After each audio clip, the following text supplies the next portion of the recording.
السلام علیکم ورحمۃ اللہ وبرکاتہ۔ دوستوں، امید کرتا ہوں آپ خیریت سے ہوں گے۔ میں ہوں محمد مقصود قاسمی اور آپ دیکھ رہے ہیں باغ مدینہ یوٹیوب چینل۔ دوستوں، آج کی اس ویڈیو میں ہم بات کرنے والے ہیں دارالعلوم دیوبند کے داخلہ امتحان کے متعلق ایک ضروری وضاحت کی۔ کیا ہے پورا معاملہ، میں آپ حضرات کو بتلاتا ہوں اور آپ سے گزارش کرتا ہوں آخر تک ہمارے ساتھ بنے رہیں، انشاءاللہ آپ کو بہت ساری چیزیں آج پتہ چل جائیں گی۔ اور اس کو لکھوایا گیا ہے، اس کو حکم جو کیا گیا ہے حضرت مولانا حسین احمد صاحب ہریدواری کی طرف سے، جو استاد حدیث و ناظم تعلیمات دارالعلوم دیوبند ہیں، اور اس کو لکھنے والے ہیں محمد اطہر الحسینی۔ دارالعلوم دیوبند میں داخلے امتحان کا نظم و نسق انتہائی منظم اور محتاط ہے۔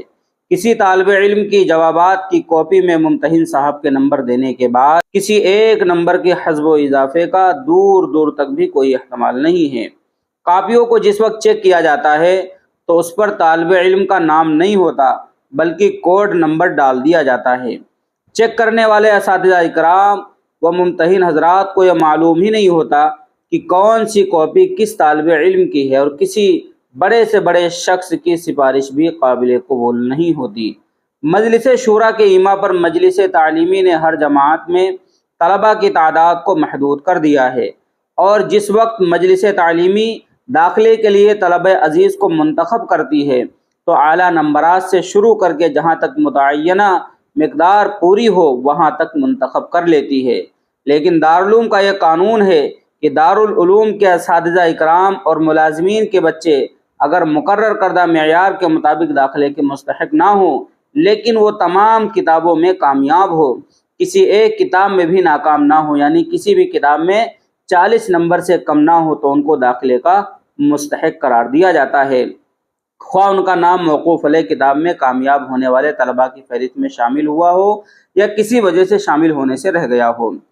چنانچہ عربی اول میں محمد عفان ول جناب قاری محمد منور صاحب استاد حفظ دارالعلوم دیوبند، عربی دوم میں محمد طلحہ ول جناب قاری محمد محبوب صاحب استاد ناظرہ دارالعلوم دیوبند، عربی سوم میں محمد سلمان ول جناب قاری محمد یوسف صاحب استاد تجوید و قرات دارالعلوم دیوبند، عربی پنجم میں محمد عمر ول جناب حضرت مولانا مفتی سید محمد سلمان صاحب منصور پوری استاد حدیث دارالعلوم دیوبند، اور منیب الرحمن ول جناب مولوی انیس الرحمن سفیر دارالعلوم دیوبند کے داخلے اسی مذکورہ قانون کی بنا پر ہوئے ہیں۔ فقط و سلام 21 شوال المکرم بروز جمعے کو یہ تحریر جاری کی، ایک طریقے سے صفائی دی گئی ہے۔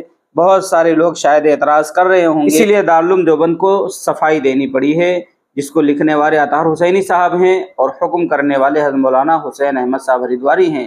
اب آپ حضرات کا دارالعلوم دیوبند کی صفائی کے اوپر کیا کہنا ہے، نیچے کمنٹ کر دیجئے، اور پہلی بار چینل پر آئیں تو سبسکرائب کر لیجئے، کیونکہ دارالعلوم دیوبند کی ہر چھوٹی بڑی خبر ہمارے چینل کے اوپر لگاتار آتی رہتی ہے۔ چلیے دوستو، پھر ملتے ہیں انشاءاللہ جلدی کسی نئے ویڈیو میں کسی نئے ٹاپک کے ساتھ۔ السلام علیکم ورحمۃ اللہ وبرکاتہ۔